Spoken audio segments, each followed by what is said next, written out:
Let's take a look at lesson 1.3, measuring segments. The real number line that corresponds to a point, called a coordinate of the point. So in this case, we're looking at two coordinates, A and B. We have the lowercase a, which is the coordinate of A, and the lowercase b, which is the coordinate of B. Now, most of the time we're used to hearing coordinates as coordinates of an ordered pair using an XY coordinate plane. But if it's on a number line, they're still called coordinates as well. The distance between points A and B is the absolute value of the difference of their coordinates. So this is how you would find the distance between 2 points on a number line. You take the difference of them, which distance and difference we're going to think of subtract. So we're going to subtract each one point from the other, and you're going to take the absolute value. Now there's another way to do this. If you always take the largest point and subtract the smaller point, you'll always come out with a positive number. So let's take a look here at an example of that. So example 1, what is the measure of ST? So as we look at this, we're going to take ST, and we're going to look at these distances. Well, the coordinate of T, this is what I tend to do, is always go to the furthest one. So we have 8 minus the coordinate of S, which is going to be a -4. Now, I put that inside parentheses to help remind me to change the sign. Now, this will be an absolute value symbol here. And so once again, we'll change the sign. This will become 8 plus 4, which then gives us 12. So the absolute value of 12 is equal to positive 12. Now, had we gone the other way, if we had done -4 minus 8, this would give us a -12, and the absolute value of a -12 is equal to a positive 12. Now, remember that you're always going to be subtracting here. Okay, and remember to always write down the coordinates. So let's take a look here at the next two. At any time, you may pause the videos and then go back and work examples or extra problems that I give you, and then restart the video and come back to check your work. So right now, pause the video, find the distance of UV and SV on the number line, and then come back and check to see how you did. Okay, so now as we check our answers here, you should have gotten the distance of UV was 4 and the distance of SV was 18. V has a coordinate of 14. U is coordinate 10, so 14 minus 10 gives us 4. Because I started with the largest one first minus the smallest one, we will get a positive result. And so you wouldn't even need the absolute values. Same thing with this one. 14 minus a -4, we change that to 14 plus 4, and that gives us a positive 18. All right, now let's look at the segment addition postulate. So if 3 points A, B, and C are collinear, means they're all on the same line, and B is between A and C, just directions on where they're located, then the length from A to B plus the length from B to C is equal to the length of the total length, which is AC. So AB is here. This length is distance from here to here. The distance from B to C is here. And if you combine them both, you get the entire distance of A to C. So one way I like to show this is let's say this was 4. This was 6. That means the entire length of this we'd add together and get 10. And if I had only given you part, let's say I gave you the whole thing was AC and I didn't give you AB, well, you would subtract 10 minus 6 and get 4. So if you're missing one of the parts, you'll have to subtract from the total, or if they give you both parts, you'll add together to get your total length.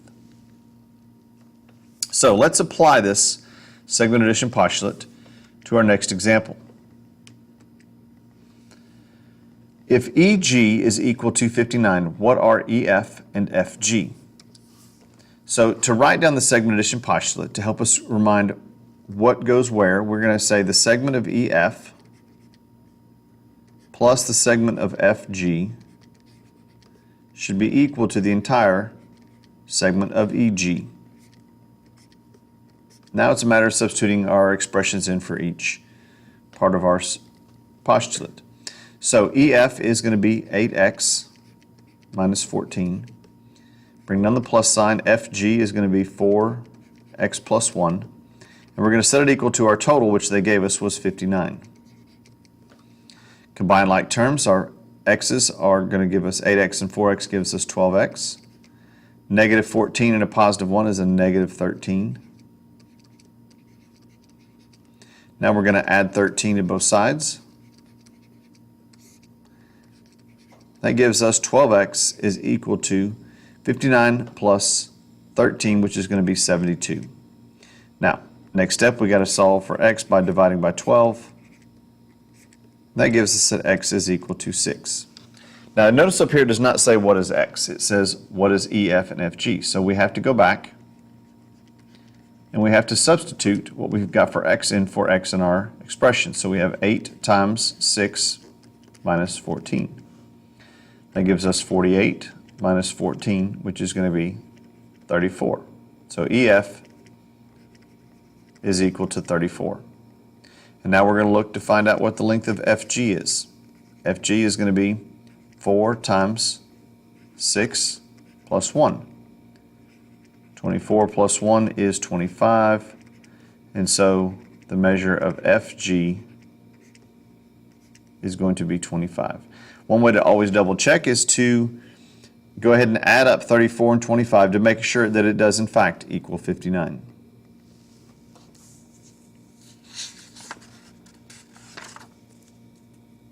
All right, I want you guys to try the next one. Try part B. Pause the video and then work it out and come back and check to see how you did. All right, so we have JK plus KL is equal to the entire length of JL. Plug our expressions in. 4x plus 6 plus 7x plus 15 equals 120. 11x plus 21 equals 120. So that gives us now, subtract the 21 to get 99, divide by 11, and x equals 9. Once again, it doesn't ask for x, it asks for JK and KL. Always make sure you pay attention to what the directions are. As you plug it back in, you're going to get 4 times 9 is 36, plus 6 is 42. And 7 times 9 is 63, plus 15 is 78. So if any time you miss something or you need to go back and rework it, just pause the video, go back, and then you can always restart. All right, congruent segments. When numerical expressions have the same value, you say that they're equal. So because this is 1 inch, this is 1 inch, we say they're equal in value. So we'd say that their lengths are also equal. If two segments have the same length, but we don't know their values, then we say that those segments are congruent. And usually we'll use a little slash through the middle of the line segment to show that, to mark that these two are congruent. This is our congruent symbol. It's equal sign, a little squiggly line at the top. This right here is called a congruency statement. You're telling me what's congruent. AB is congruent to CD. We don't know their measures, but we do know that they're congruent because of the marks. All right, now let's take a look here at example 3, comparing segment lengths. So what I want you to do is we're going to determine whether these two lengths are congruent or not. So in order to do that, we go back to what we did in the very beginning, and we have to find the distance between our coordinates. So the first thing we're going to do is we're going to look at the distance of AC. Well, the coordinate of this, C, is all the way over here, which is going to be located at 5. A is -2. So as we calculate those values, we're going to have 5 minus -2. Once again, you can put the absolute value bars here. You do not have to, as long as you take the one furthest to the right, or the largest minus the smallest. So we change that to plus. That gives us 7. So AC is equal to 7. Check the other one. We're going to say BD. So B and D here, B coordinate is located at 3. D is over here at 10, so 10 is the largest. We're going to do 10 minus 3, which we know is to be 7. So BD is equal to 7. And since these two segments are congruent, we're going to make what we call a congruency statement. AC is congruent to BD. If it was not congruent, you'd put a slash through here and we'd say that they're not congruent. But this is what, and you'll see this a lot, this is called a congruency statement. You're telling me what is congruent. All right, pause the video and I want you to determine if AB and DE are congruent. If they are, give me a congruency statement. If they're not, then write the same congruency statement but put a slash through it. So pause the video and do that now. All right, so we look here and we have the length of AB. We have B, which is at 3, A is at -2, so we change the sign and we get a +5. DE is 14, becomes 14 minus 10, which gives us 4, so the segments are not the same length, so we say that AB is not congruent to DE. All right, so let's take a look at our next one. Midpoint and segment bisector. These are terms that once we need to get used to them and used to using them, especially understand what they mean because it's going to tell us how to set the problem up. The midpoint of a segment is the point that divides the segment into two congruent segments. You think the midpoint, you think of the middle. Middle being, if you're in the middle of something, you have two equal halves on either side. So, and then what we're going to ask you to do in geometry is if they tell you something's in the middle, tell me what is equal. Not just that we have equal halves, but what is equal? Well, in this case, if B is the midpoint of AC, then we say that the length of AB is congruent or equal to the length of BC. So these two, since we don't have values of them, we'll say that they are congruent.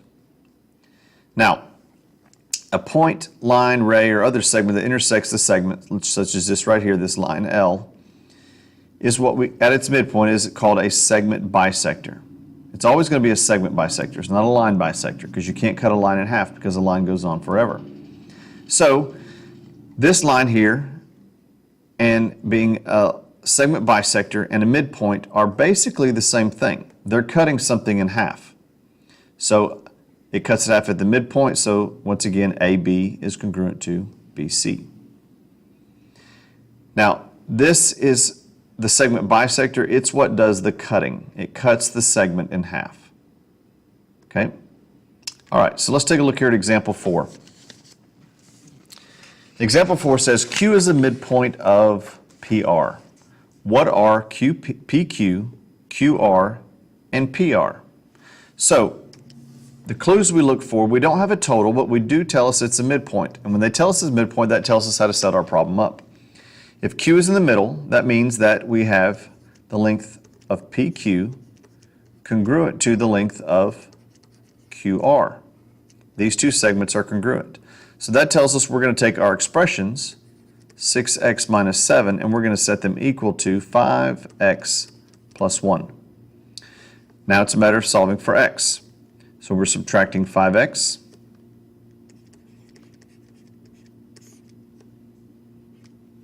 And that gives us x minus 7 equal to 1. Add your 7, and x is equal to 8. Now, we don't have to find x. We have to go back and plug it in, though, to find the measures of PQ, which will be 6 times 8 minus 7. That's going to be 48 minus 7, and that's going to give us 41. So PQ is equal to 41. Now, according to this being the midpoint and the way we set our problem up, the length of QR should be the same. So QR is equal to 5 times 8 plus 1, which is in fact 40 plus 1, so 41 is the length of QR. So therefore these are the same, and then the length of P to R, which is the entire segment, is going to be 41 plus 41. That's going to give us 82. So PR is equal to 82. All right, so always look for these keywords that will kind of give you a hint on how to set the problem up. So you guys work part B and pause the video and then come back and check your work, see how you did. All right, so as we look at this, we have, if U is the midpoint, that means that TU is congruent to UV. Plug in our expressions, 8x plus 11 equals 12x minus 1. Subtract our 8 to our 12. Subtract it, we get 4x. Bring down our minus 1 and the 11. Add the 1 to both sides, get 12, and then divide by 4 to get 3. So the next step is to go back and plug it in to find the length of TU, which is going to be 8 times 3 is 24, plus 11 is 35. And then we check it for UV to make sure we get the same answer. 12 times 3 is 36, minus 1 is 35. So we know we got these two correct, which means when we double it for TV, we get 70. All right, that concludes our lesson 1.4, measuring segments. Make sure you get your homework done. And that's it.